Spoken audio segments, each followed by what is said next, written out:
ஊராட்சி மன்ற தலைவராக இன்றைக்கு 3 முறை பணியாற்றி நிறைவு பெற்ற நிகழ்விலே நீங்கள் எல்லாம் கலந்து கொண்டிருக்கின்றீர்கள். இதற்கு பாராட்டு தேவையில்லை. ஏனென்று சொன்னால் அரசாங்கத்தினுடைய பணத்தை நாங்கள் செலவு செய்கின்றோம். எங்களுடைய கை காசுகளை நாங்கள் செலவு செய்யல. அரசு கொடுக்கின்ற நிதியை முறையாக செயல்படுத்துகின்றோம். இதில் எங்களுக்கு பெருமை இல்லை. மக்கள் பணத்தை அந்த மக்களுக்காக செலவிடுவதிலே எங்களுக்கு என்ன பெருமை? அதை கொண்டு சேர்க்க வேண்டும் என்பதிலே கவனமாக இருக்க வேண்டும் என்பதுதான் எங்களுக்கு பெருமையை அல்லாமல் அந்த பணத்திலே நாங்கள் இவ்வளவு பெரிய திட்டத்தை செயலாக்கம் செய்து விட்டோம் என்று கூறுவது அவ்வளவு பெருமை அல்ல. என்னுடைய பாக்கெட்டிலிருந்து நான் செலவு செஞ்சிருந்தேன்னா நான் அது பெருமை. ஆனா பணம் மக்களுடைய பணம், பணம் அரசினுடைய பணம். அது இன்றைக்கு இருக்கின்ற கடந்த கால நிகழ்கால அரசுகளுடைய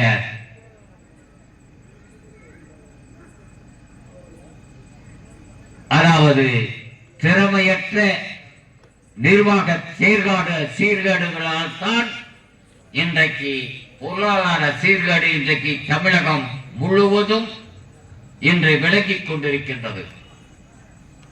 இதையெல்லாம் முறியடிக்க வேண்டும்,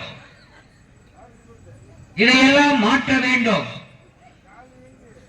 யாமார்க்கும் குடியெல்லாம் அதாவது நாம் யாருக்கும் அடிமை அல்ல, நாம் யாருக்கும் பயப்படுகின்ற அஞ்சுகின்ற வாழ்க்கையை வாழ்ந்தவர்கள் அல்ல. வேலூர் ஆட்சியார்,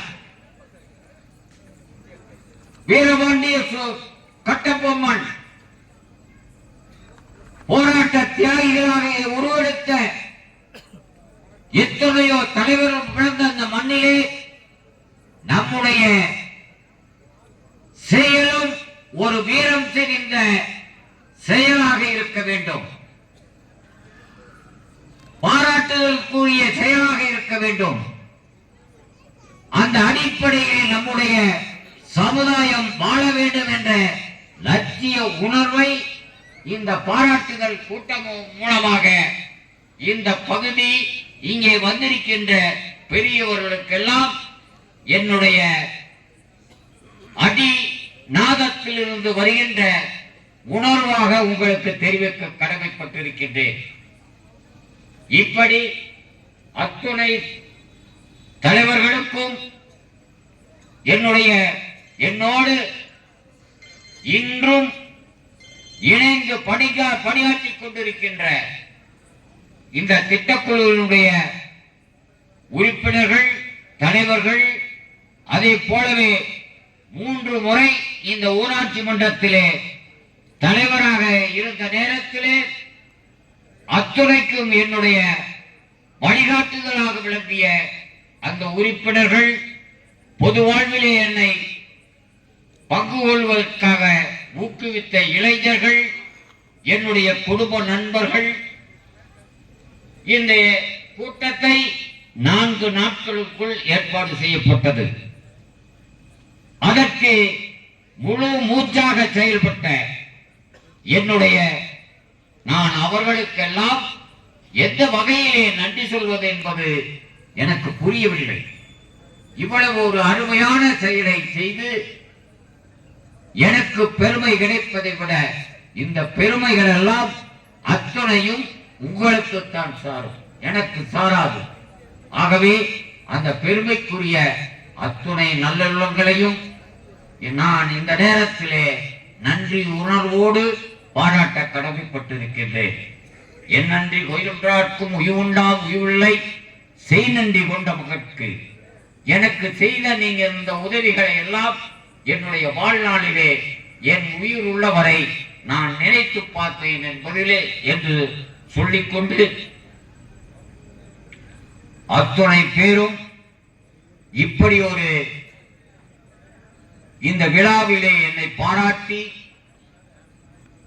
ஒரு பெருமை அடைய செய்த இந்த பகுதியினுடைய பெரியவர்கள், இளைஞர்கள், பெண்மணிகள், தொழிலாளர் தோழர்கள், கல்வியாளர்கள்,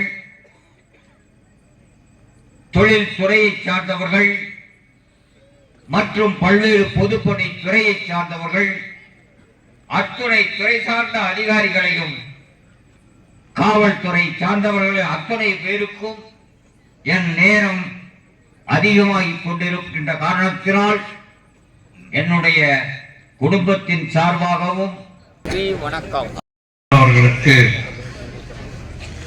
அவருடைய பொதுவாழ்விலே 50 ஆண்டுகள் மிக சிறப்பாகவும் எளிமையாகவும் இனிமையாக மக்கள் மத்தியிலே பேசக்கூடியவர். இது சரியான நிகழ்ச்சி, சரியான நபருக்காக இந்த நிகழ்ச்சியானது நடந்து கொண்டிருக்கின்றது. இந்த நிகழ்ச்சிக்காக சேர்ந்தவர்களுக்கு நிகழ்ச்சி நடந்தா அந்த கட்சிக்காரர் தான் நடத்துவாங்க. நம்முடைய மாமா கோபால் அவர்கள் பல்வேறு அதிகாரிகள், போலீஸ் டிபார்ட்மெண்ட் சேர்ந்த அதிகாரிகள், இது மாதிரி பல்வேறு துறைகளை இருந்து ரிட்டையர்ட் ஆகி அவங்க எல்லாம் வந்து இன்னைக்கு அவருடைய பணியை பாராட்டி சிறப்பு இன்னைக்கான ஒரு நிகழ்வு இங்கே நடந்து கொண்டிருக்கின்றது. விவசாய சங்கமானது ஏதோ ஒரு சாதாரண சங்கம் இல்லை, பல்வேறு தியாகங்கள் பண்ணக்கூடிய அந்த அமைப்பு. நான் ஆரம்பத்திலிருந்து அந்த அமைப்பை கண்காணித்துக் கொண்டிருப்பேன். பல்வேறு விதங்கள்ல விவசாயிகளுக்காக நம்மளால் முடிஞ்ச உதவி செய்யணுங்கிற எண்ணம் இருக்கக்கூடியவர். 2 விஷயமா தான் சொல்றேன்னா, ரொம்ப நீண்ட நேரமா உட்கார்ந்துட்டு இருக்கீங்க. நான் இந்த ஊரை சேர்ந்தவன், இந்த பஞ்சாயத்தை சேர்ந்தவன், இந்த மண்ணு இங்க வந்திருக்கவங்க எல்லாமே இந்த பஞ்சாயத்தை சேர்ந்தவங்க எல்லாரும் வந்திருக்கீங்க. சாதாரண விவசாய தொழிலாளர் கூட வந்து இன்னும் உட்கார்ந்துட்டு இருக்க ஆரம்பத்துல வந்துட்டு இருக்காங்க. அதெல்லாம் அவருடைய அன்பை காமிக்கக்கூடியது. இந்த துபாய் சூட்ல மின்சார கட்டணத்தை குறைக்க வேண்டும் அப்படின்னு போராட்டத்துல இந்த விவசாயத்திலிருந்து 5 பேர் நினைக்கிறேன், தூண் இருக்கு இல்லையா பெருமாநல்லூர்ல 5 பேர் இதுக்கு உயர்ந்து இருக்காங்க. ஏன் சொல்றேன்னா, இந்த விவசாய சங்கம் சாதாரணமாக வளர்ந்த இயக்கம் இல்ல, போராடிய இயக்கம். அந்த காலகட்டத்திலே நம்முடைய சொல்லியருளவர் செல்லமுத்தண்ணன் அவர்களும் இந்த பகுதியிலே கோபால் அவர்களும் பல்வேறு மாநில பொறுப்பாளர்கள் சேர்ந்து அந்த காலகட்டத்தில் பழைய நிறைய கள போராட்டம் நடத்தியிருக்காங்க.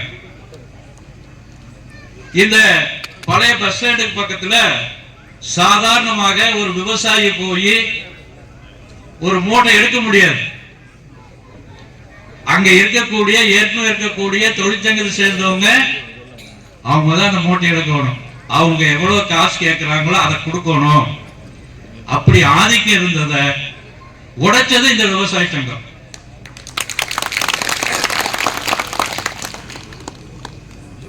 அதுல நிறைய பேர் வந்து இன்னும் நிறைய போராட்டம் பண்ணியிருக்காங்க, நிறைய தியாகம் பண்ணியிருக்காங்க, வழக்கு வாங்கியிருக்காங்க, தைரியமா நின்று இருக்காங்க. எனக்கு தெரிஞ்சு நம்முடைய செந்திலண்ண மூப்பான்னு சொல்லி பழைய நீண்ட காலமா அவரு ஜனசங்கம் பாரதிய ஜனதா இருந்தாங்க கூட விவசாய போராட்டங்கள்ல கலந்துட்டவர். இது மாதிரி பல்வேறு கட்சியில் இருக்கக்கூடியவர்கள் விவசாய சங்கத்தில் இருந்து விவசாய சங்கமானது ஒரு பெரிய வளர்ச்சி அடைந்தது. அன்னைக்கு இந்திரா காந்தியா இருக்கட்டும், எம்ஜிஆர் ஆகட்டும், இந்த விவசாய சங்கத்தோடு பேச்சுவார்த்தை நடத்தணும் அப்படின்னு இந்த விவசாய சங்கமானது வலுவா இருந்தது. இன்னும் நம்ம விவசாயிகளுக்காக பல்வேறு போராட்டங்கள் பண்ணி நடத்தி நிறைய விஷயங்கள் நாம் போக வேண்டி இருக்கின்றது, சாதிக்க வேண்டி இருக்கின்றது. நம்முடைய கோபால் மாமா அவர்களுக்கு அடையாளம் என்றால் அது பச்சை துண்டு தான். இங்கே பல்வேறு வகையில இருந்தாலும் கூட இது ஏதாவது ஒரு வகையில பெரியவர்கள் உட்கார்ந்து பேசி ஒருங்கிணைந்து இன்னும் நமக்கு வந்து குளம் குட்டை இது மாதிரியான விஷயங்களை தூர் வரணும், புதிதாக உருவாக்க வேண்டும். இந்த மாதிரி நிறைய விஷயம் இருக்குது. இவங்க உட்கார்ந்து பேசி ஒருங்கிணைந்து ஒவ்வொரு பஞ்சாயத்திலையும் ஒரு கிளை போட்டு இதை மறுபடியும் அவங்க எப்படி முதல்ல ஆரம்பத்திலிருந்து அந்த விவசாய சங்கம் மறுபடியும் உயிர்பட வேண்டும். விவசாயம் இல்லாம ஒண்ணும் பண்ண முடியாது. விவசாயம் சேத்துல காலை வச்சாதான் சோத்துல கையை வைக்க முடியும். ஆனால் விவசாயம் வளர வேண்டும். இந்த விவசாய சங்கம் மீண்டும் உயிர் பெற்று இருக்குது. இன்னும் வந்து வேகமாக வளரணுங்கிறதா என்னுடைய எண்ணம். இந்த விவசாய சங்கத்தினுடைய போராட்டங்கள் எதுவா இருந்தாலும் கூட நான் சார்ந்த இந்து மணி உங்களோடு நிற்கும் என்று கூறிக்கொண்டு விடைபெறுகிறேன். உழைத்தார். அதற்கு பின்னாலே சகோதரி இருந்தார் என்று எல்லோரும் சொன்னார்கள். சந்தோஷம். ஆனா 40 வருஷமா பழகிருக்கோம். இந்த வீட்டுக்கு போயிருக்கோம், சாப்பிட்டுருக்கோம், காப்பி குடிச்சிருக்கோம், படுத்து தூங்கிருக்கோம், கூட்டத்துக்கு போயிருக்கோம். ஆனா சத்தியமா கயல்வெளின்னு பேரு எனக்கு தெரியாது. கல்யாணத்துக்கு வந்து வாழ்த்துனேன், பாப்பாச்சின்னு தானே கேட்டு பழக்க. நான் கயல்வெளின்னா வாழ்த்துனேன். கல்யாணத்துக்கு போய் வாழ்த்துனேன், பிள்ளை 2க்கு போய் வாழ்த்துனேன். இன்னும் பேர பிள்ளைகளுக்கும் வாழ்த்த வேண்டிய காலம் வரும். ஓ ஆமா, அவர் அன்பா கூப்பிடுறதே கண்ணான்னு தான் கூப்பிடுவாராம். ஆனா கயல்வெளியினுடைய தியாகம், கயல்வெளியினுடைய செயல்பாடு, கயல்வெளியுடைய அறிவுரை, ஆலோசனை, அன்பு இதுவெல்லாம் அவரை முன்னேற்றி இருந்தாலும் கூட அதற்கு மேலாக கயல்வெளியின் தியாகம் ஒன்று இருக்கிறது. ஒரு காடகோடத்துக்காரரை கட்டி 40 வருஷமா சமாளிச்சிய தாயே.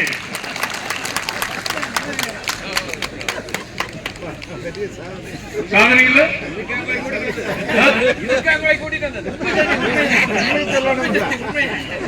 சந்தோஷம் தானே. உண்மையிலேயே காட கூட்டத்துக்காரர் கட்டினையே வச்சு சமாளிச்சு சந்தோஷமா இருக்கிறாங்கன்னா இது வரைக்கும் அது மிகப்பெரிய அவர்களுடைய வாழ்க்கையிலே அடைந்த மிகப்பெரிய வெற்றி. இது பிறந்தநாள் விழா வெற்றி அல்ல, பவள விழா வெற்றி அல்ல, பொன் விழா வெற்றி அல்ல. அவர்கள் குடும்ப வாழ்க்கையிலும் வெற்றி பெற்றிருக்கிறார்கள். அதுதான் பெருமை. எனவே இங்கே நான் என்ன சொல்லி வாழ்த்துவது, எதை சொல்லி வாழ்த்துவது, எங்கெங்கே போராடினோம், எங்கெங்கே சென்றோம், எங்கெங்கே கூட்டம் நடத்தினோம், எத்தனை அதிகாரிகளை சந்தித்தோம், எத்தனை அரசியல் தலைவர்களை சந்தித்தோம், எத்தனை போராட்டத்தை நடத்தி இருப்போம். அத்தனையும் யாருக்காக? விவசாயிகளுக்காக. அந்த விவசாயிகள் மறந்தாலும் நாங்கள் மறக்க மாட்டோம். ஏனாலும் முடிவெடுத்தாச்சு. இப்ப நம்ம அடிகளார் போய் இன்னொரு வேஷம் கட்ட முடியுமா? இன்னொரு வேலைக்கு போக முடியுமா? முடியாது. அவ்வளவுதான், முடிவெடுத்தாச்சு. ஆனா புதுசா ஒரு சாமியார் அறிமுகமா இருக்காரு. நம்ம புதுமுகம் யாரு? தெலுசுகாமணி சாமியார். போட்டு பிச்சை கலங்கி மூட்டு போயிட்டார்.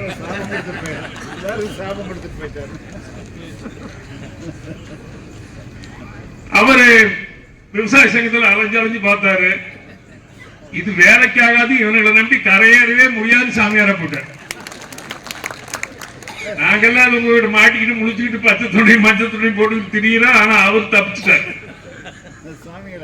சாமி அதான் வெடுக்குன்னு தப்பிச்சு போயிட்டாரு. இவங்கிட்ட வேலைக்காகாது. இப்ப சொன்னபடியெல்லாம் கேட்பீங்க, கால் விழுவீங்க, திணி வச்சுக்குவீங்க, எல்லாம் பண்ணிக்குவீங்களா? ஆமா, நிறைய பேர் கூட கூடி. ஆக விவசாயிகளுக்கு உழைப்பது என்பது நாங்கள் பெற்ற சாபம் அல்ல, நாங்கள் பெற்ற வரமாக கருதுகிறோம். ஏனென்றால் ஒரு அப்பாவி சமுதாயம் யார்கிட்ட வேண்டும் என்றாலும் அடிமைப்பட்டு பஸ் கண்டக்காரனை கண்டா, ஹெல்பரை கண்டா, வயர்மேனை கண்டா, தண்டக்காரனை கண்டா அடிமைந்து நின்ற ஒரு அடிமை சமுதாயமாக இருந்த இந்த மக்கள், ஓலை சரியா கிடந்த மக்கள் இன்றைக்கு போர் வாழாக இருந்திருக்கிறார்கள். மண்ணாங்கட்டியாக கிடந்த இந்த மக்கள் இன்றைக்கு இரும்பு குண்டாக மாறி இருக்கிறார்கள். அது விவசாய சங்கத்தினுடைய சாதனை, விவசாயிகளுடைய ஒற்றுமையின் சாதனை. எனவே இன்னும் கோரிக்கைகள், கடன் நிவாரணம் கிடைத்தாகிவிட்டது, இலவச மின்சாரம் கிடைத்தாகிவிட்டது, ஒரு மடை விட்டு ஒரு மடை கிடைத்தாகி பிரச்சனை முடிந்து விட்டதா? இல்லை. தக்காளி 100 ரூபாய்க்கிறான் காலையில, பொழுதோட 100 ரூபாய்க்கு 5 கிலோங்கிறான். வெங்காயம் 13 ரூபாய்க்கிறான், வெடியால் 100 ரூபாய்க்கு 5 கிலோங்கிறான். விவசாயி வாழவே முடியவில்லை. இதப்ப தென்னை மரம் எல்லாம் செத்து தண்ணி எல்லாம் போய் சீ குழுந்து தென்னங்காய் குறைச்சலாக தென்னை விளைச்சல் குறைவாக இருக்கின்ற காரணத்தால் இன்றைக்கு ஏதோ இருக்கிறவனுக்கு 10 காசு கிடைக்கும் தேங்காயில. அதிலே கூட தென்னை மரம் வளர்ப்பவர்களை பற்றி ஆண்டாண்டு காலமாக நாம் கண்ணீர் விட்டு சொல்வது, கதறி சொல்வது கள்ளுக்கடை திற என்று. சொன்னமா இல்லையா? சொல்றமா இல்லையா? திறப்பானா? ஒவ்வொரு மந்திரி 3 சாராய ஃபேக்டரி வச்சிருக்காங்க. டிஆர் பால் இருந்து கனிமொழியில இருந்து அத்தனை பேருக்கு சாராய ஃபேக்டரி இருக்குது. சரி, அவை ஃபேக்டரி வச்சிருந்தா நம்மால் கம்முன்னு படுத்துக்கிட்டா அந்த ஃபேக்டரி மூடிடுவாங்கல்ல. இங்கதான் எந்த சரக்கு கொண்டு வந்தாலும் 10 மணி, ஒரு நாளைக்கு நீராங்கிற, ஒரு நாளைக்கு சோளாங்கிற, ஒரு நாளைக்கு மயிறு மட்டை, எந்த சரக்கு கொண்டு வந்து 10 மணி சரக்கு பத்தான் பண்ணுங்க. டாஸ்மாக் சரக்கை ஸ்டாக் இல்லைங்க. இந்த உலகத்திலேயே அருமையான குடியானவர்கள் இருக்கிறார்களோ இல்லையோ, அருமையான குடிகாரர் இருக்கிற 50,000 கோடிக்கு குடிக்கின்ற ஒரே தேசம் தமிழ் தேசமாகத்தான். என்னைக்கு இவங்களை திருத்தி நம்ம கோயிலுக்கு கொண்டு போய், எல்லா கோயிலுக்கு மட்டும் ஒழுங்கா போவாங்க. திருப்பதியில் டோக்கன் வாங்குறது கேட்டு பொம்பளை சேர்த்து போறாங்க. சாமி கும்பிடுறது கூட இல்ல, டோக்கன் வாங்குறது. பழனி மலையில மாளாத கூட்டம், திருச்செந்தூர்ல கடலா தலை அலையாங்கிற கூட்டம், திருத்தணியில கூட்டம், திருச்செந்தூர் கூட்டம், பழனியில கூட்டம், ஐயப்ப மலைக்கு போற கூட்டம் கணக்கே இல்லை. பாத்தீங்கல்ல அத்தனை கூட்டம். நான் என்ன சொல்ற, இத்தனை பேரும் பக்தி. எல்லார் வீட்லயும் தெய்வம், எல்லார் வீட்லயும் பூஜை அறை, எல்லாரும் தெய்வத்தை நம்புறோம், எல்லாரும் பொட்டு வைக்கிறோம், எல்லாரும் சாமி கும்பிடுறோம், எல்லாரும் சொத்து வாசல் திறக்கிறத பாக்கிறோம், எல்லாரும் தைப்பூசத்துக்கு நடக்கிறோம். ஆனால் கடவுளை நிந்திப்பவனுக்கு, கடவுள் இல்லை என்று சொல்பவனுக்கு, இந்துக்கள் எல்லாம் தேவடியா பயிர் என்று சொன்னவர்களுக்கு ஓட்டு போடுகிற கொடுமை என்றைக்கு ஒழிகிறதோ அன்றைக்குத்தான் தமிழ்நாடு முன்னேறும். அதுவரை நம்ம இப்படி கெட்ட ஆகணும். வேற வழியே இல்லை. இவர்களை இப்படியே சொல்லி சொல்லி சொல்லி டாஸ்மாக் மூட போறதும் இல்ல, நம்மால் திருந்த போறதும் இல்ல. 1000 ரூபாய் வல்ல வல்லின்னு அடிச்சுக்கிட்டு கிடக்கிற ரேஷன் கடையில என்ன கொடுமைன்னு பாரு. எத்தனை நல்ல 10 லிட்டர் பால் கொட்டி ஊத்திட்டு நல்ல பண்ணை காட்சி ரேஷன் கடையில் போய் 2000 ரூபாய் வல்லின்னு சண்டை போடுறான். இந்த இலவசத்துக்கு அடிமையாகிவிட்ட மக்கள் 500க்கும் 1000க்கும் குவார்டருக்கும் பிரயாணிக்கும் ஓட்டு போடுகிற காலம் என்றைக்கு ஒழிகிறதோ அப்பொழுதுதான் நல்ல திட்டங்கள் வீட்டுக்கும் நாட்டுக்கும் ஊராட்சிக்கும் வந்து சேரும். அதுவரை அடிமைத்தனங்களை தான் பாரதி சொன்னை போல அடிமைச்சனங்கள் ஊமைச்சனங்களாகத்தான் வாழ்ந்து கொடுக்க வேண்டிய நிலை ஏற்படும். ஒரு குடும்பத்துக்கு ஒருவர் படித்தவர் வந்த பிறகும் கூட இந்த சமுதாயம் திருந்திய பாடில்லை, நிமிர்ந்த பாடில்லை, நேர்கொண்ட பார்வை இல்லை. இதையெல்லாம் பொறுக்க முடியாமல் தான் மாப்பிள்ளை கோபாலை போன்றவர்கள் ஏதோ எங்களால் முடிந்த பணி, எங்களால் முடிந்த பணி. ஏதோ யாரோ சொன்னா ஒரு ஆள் கேட்க மாட்டான், 2 ஆள் கேட்க மாட்டான், 10 பேர் கேட்க மாட்டான், 10 பேர் திருத்த மாட்டானா? ஆனா யார வேணாலும் திருத்திடலாம். திறக்காதுக்கு முதல்ல டாஸ்மாகில் நிறுத்தவன திருத்தவே முடியாது. எனவே இன்னும் நம்முடைய குறைகள் விலை நிர்ணயம் பெற்றாக வேண்டும். ஆனமலையார் நல்லார் திட்டம் பெற்றாக வேண்டும். பாண்டியார் புன்னம்புழா பெற்றாக வேண்டும். இந்த நீர்ப்பாசன திட்டங்களை எல்லாம் நிறைவு பெறுகின்ற வகையிலே அத்திக்கிழமை அவகாச திட்டத்தை போல ஒரு பெரும் திட்டத்தை கொண்டு வந்து குளம் குட்டைகளுக்கு வறண்ட பகுதிகளுக்கெல்லாம் நீர் பாய்ச்ச வேண்டும். இவை முடியானவர் ரத்தத்தில் ஓடுறது.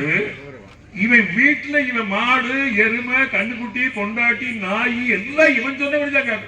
இவன் தான் ராஜா. மாடு தண்ணி குடிக்க போட்டு அடிப்பாங்க. நாய் சாப்பிடல, ஏன் சாப்பிட மாட்டேன்னு அடிப்பான். இப்படி ராஜாவாக வாழ்ந்த இவன் இன்னொருவனை தலைவராக ஏற்றுக்கொள்கிற மனப்பக்குவம் இல்லாத காரணமும் ஒன்று விவசாய சங்கம் பிரிஞ்சது. எங்கேயோ ஒரு கன்சிராமுக்கு 10 நாள் கால் பிடிச்சுட்டா மாயாவதி. அவதான் முதலமைச்சர் 10 வருஷம். அந்த மக்கள் ஏற்றுக்கொண்டார்கள். என்.டி. ராமாராவ் சினிமாவிலிருந்து வந்தார். அந்த மக்கள் என்ன சொன்ன, மன தேவடா அப்படின்னு, என்னுடைய கடவுளே. சிவபார்வதி அம்மா வந்தது. என்னடா ராமாரு இவ்வளவு பெரிய கடவுள்னு நம்பணும், ஒருத்தி கொண்டாந்து தேவடியாளா கொண்டாந்து வெப்பாட்டியா வச்சுக்கிட்டாரு அப்படின்னு அந்த மக்கள் வருத்தப்பட்டாங்களா? மன தேவடு சம்சாரம் அதையே ஏற்றுக்கிட்டார். இப்படி மக்கள் ஏற்றுக்கொள்ளுகிற, கண்மூடித்தனமாக ஏற்றுக்கொள்ளுகிற பொழுது நம்முடைய மக்கள், விவசாய மக்கள், சிந்திக்க தெரிந்தவர்கள், விவரம் தெரிந்தவர்கள், அடுத்தவனை பற்றி யோசிப்பதை போல தன்னை பற்றி யோசிப்பதை விட அடுத்தவரை பற்றி யோசிப்பதிலே கெட்டிக்காரர்கள். அடுத்தவன் காட்டில் என்ன நடந்தது என்று பார்ப்பதிலே கெட்டிக்காரர்கள். அடுத்தவன் மாடு எத்தனை லிட்டர் கறந்து கொட்டி ஊத்துறான்னு பார்ப்பதிலே கெட்டிக்காரர்கள். ஏனென்றால் இவைகள் எல்லாம் சுயநலமாக இருந்தாலும் கூட பொதுநலத்திற்காக கொஞ்சம் நேரத்தை ஒதுக்குங்கள். மாப்பிள்ளை கோபால் அவர்கள் 40 ஆண்டு காலத்தை தியாகம் செய்தாரே, நீங்கள் கொஞ்சம் நேரம் ஒதுக்குங்கள், கொஞ்சம் எங்களோடு துணை நில்லுங்கள். நிச்சயமாக நம்முடைய கோரிக்கைகளை நிறைவேற்றுகின்ற காலம் வெகு தூரத்தில் இல்லை என்று நம்புகிறேன். அண்ணன் சுப்பிரமணியம் அவர்கள் சொன்னதை போல நாம் அனைவரும் ஒன்றுபடுகின்ற நேரம் ஒன்று உருவாக வேண்டும். அதற்கு பிறகு நாம் தான் அசைக்க முடியாத சக்தி என்பதை இந்த நாடு உணரும். இன்றைக்கே நாம் தானே சோறு போட்டுக் கொண்டிருக்கிறோம், அது அந்த நினைப்பே இல்லையே. ஆனா என்னதான் சொன்னார், பஞ்சம் என்கிறான், பசி என்கிறான், பட்டினி என்கிறான், விலைவாசி குறைந்து போய்விட்டது, உறவலை ஏறிவிட்டது, வேலைக்கே ஆட்சிக்கிறேன், 100 நாள் வேலைக்கு போய் பாய வச்சு அவர் காலையில் 100 நாள் வேலைக்கு போறோம், பாயும் பாட்டல தண்ணி கொண்டு போய் படுத்துங்கிறான். நம்முடைய மக்கள் விடிய விடிய மாடு கறந்து, விடிய விடிய மாட்டுக்கு தீவனம் போட்டு, விடிய விடிய புள்ள புடிங்கி போட்டு அத்தனை மாடு அந்த பாலை கொண்டு ஊத்துனா அவன் சொன்னதான் விலை, நம்ம சொல்ல முடியாது இருக்கிற விலைன்னு. இந்த நிலை மாற வேண்டும், விலை நிர்ணயம் பெற்றாக வேண்டும். அப்பொழுதுதான் விவசாயிகளுடைய வாழ்விலே பொருளாதாரம் உயரும். இவைகளை எல்லாம் செய்கின்ற காலம் நேரம் நிச்சயமாக வரும். அதுவரை நாங்கள் உங்களுக்காக உழைத்துக் கொண்டிருப்போம். இன்றைக்கு பிறந்த நாள் காடுகின்ற, பொன்விழா காடுகின்ற அருமை மாப்பிள்ளை கோபால் அவர்கள் நிறைய பேர் நீண்ட ஆயுளோடு, நிறைந்த செல்வத்தோடு, குழந்தை குட்டியோடு, குடும்பத்தோடு நலமாக வேண்டும் என்று வாழ்த்தினார்கள். அந்த வாழிய என்று சொல்லும் வாழ்த்துக்கு வலுவுண்டானால் ஆழியும் மழையும் போல அவர் புகழ் வாழும் வாழும் வாழும். அவர் நீண்ட ஆயுளோடு, நிறை செல்வத்தோடு, எல்லா வளமும் நலமும் செல்வமும் செல்வாக்கும் புகழும் கீர்த்தியும் பெருமையும் பெற்று 100 ஆண்டு காலம் நோய் நொடி இல்லாமல் வாழ உழவர்களின் சார்பில் வாழ்த்தி விடைபெறுகின்றேன். நன்றி.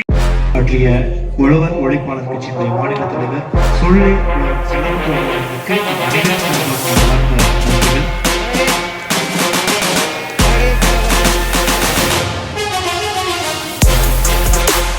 நாகர்மன்றம் பாளையம்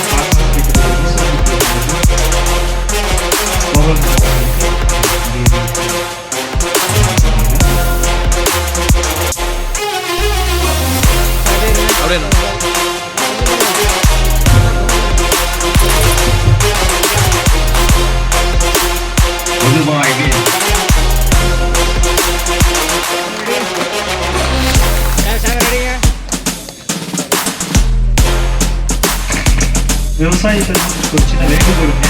நிறைய பேர் கூடுகளில் தொங்குகிறது, கண்கள் படிக்கிறது, கைகள் வணங்குகிறது, கால்கள் போக்கு விழாவில் கொடமுழுக்கு விழா நடத்தி குதூகலிக்கிறது. எத்தனை நாள் எழுதி வைத்து புகழ்ந்தால் அத்தனையும் கடலில் அங்கே கோபால் மாமா அவருடைய பணி எங்கேயும் கலந்து நம் அனைவரும் சார்பாக அன்பும் மகிழ்வும் வாழ்த்துகிறோம். நன்றி.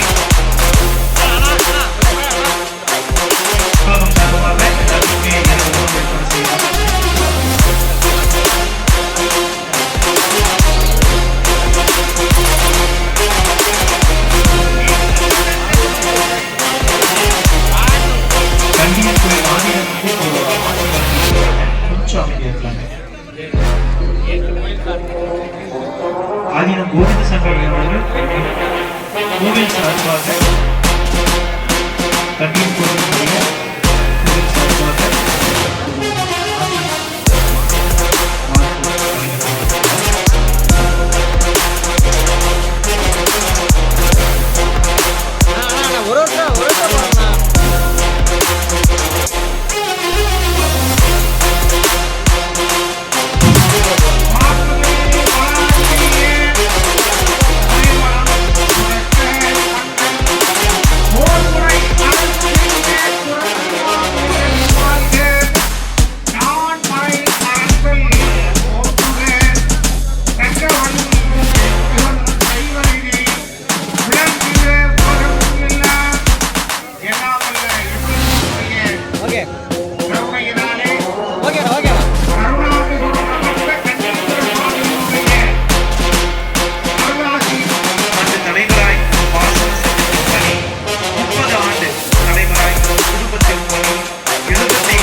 தலைவர் வைஸ் ஆர் மூர்த்தி மாமா அவர்களை நன்றியுரை வழங்க வைக்கிறோம்.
அப்படியே ஒரு போட்டோ எடுத்து குறுக்கோடு நடுவு போடுக்கலாம், சாலை போடுங்க, எடுத்துக்கலாம்.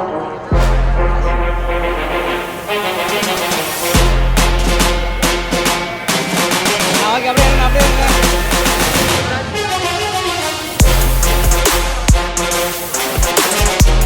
ஓகே, அப்படியே பாருங்க.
கேமரா பாருங்க.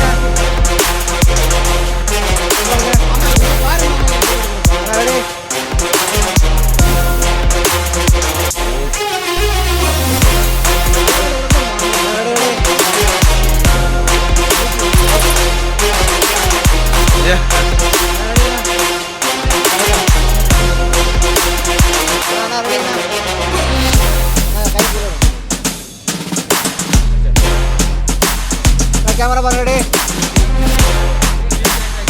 Okay, ready. ஓகே, ரெடி, அப்படியே இருங்க.